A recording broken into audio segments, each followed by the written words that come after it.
Vostè ha dit que a Catalunya no hi cap tothom. Em sembla una obvietat.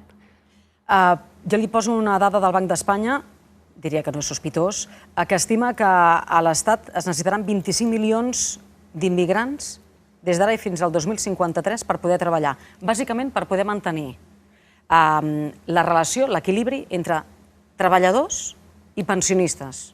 O sigui, quan vostè i jo haguem de cobrar la pensió, senyora Orriols, que més o menys som de la mateixa generació, necessitarem que hi hagi milions d'emigrants d'un país, immigrants aquí, que estiguin cotitzant perquè puguem cobrar.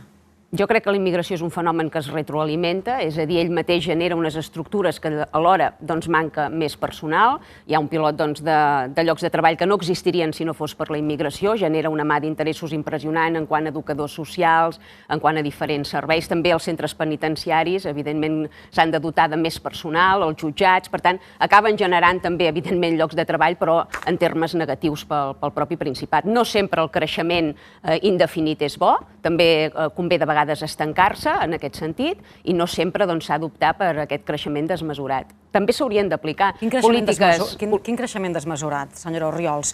Ripoll té un 14%... A mi 8 milions em sembla desmesurat per Catalunya. Bueno, 8 milions de població catalana. Sí. Quan vostè qüestiona si hi cap o no hi cap tothom a Catalunya és tan simple com agafar el plànol d'Àfrica i situar-lo al cim de Catalunya i a veure si coincideixen els paràmetres. A mi em sembla que és més que evident que no podem acollir de manera permanent i indefinida aquests allaus immigratoris massius i invasius que estem rebent. Per què? Quines són les conseqüències? A tots nivells, a nivell de seguretat, a nivell d'educació, a nivell sanitari... Posi'm dades, senyora Orriols. Batllessa, posi'm dades. El 50% dels presos de les presons catalanes són d'origen immigrant. Aquesta xifra és en realitat més alta, perquè n'hi ha molts que han tingut accés a la nacionalitat gràcies a portar uns anys aquí a casa nostra i, per tant, les dades encara serien bastant més destacades. A nivell educacional... La població reclusa a Catalunya és de 8.000 persones, 8 milions... 8.000 persones. Sí, perquè la majoria són al carrer, per això tenim la reincidència, perquè no els tanquen. Com? Com pot fer l'afirmació que la majoria són al carrer?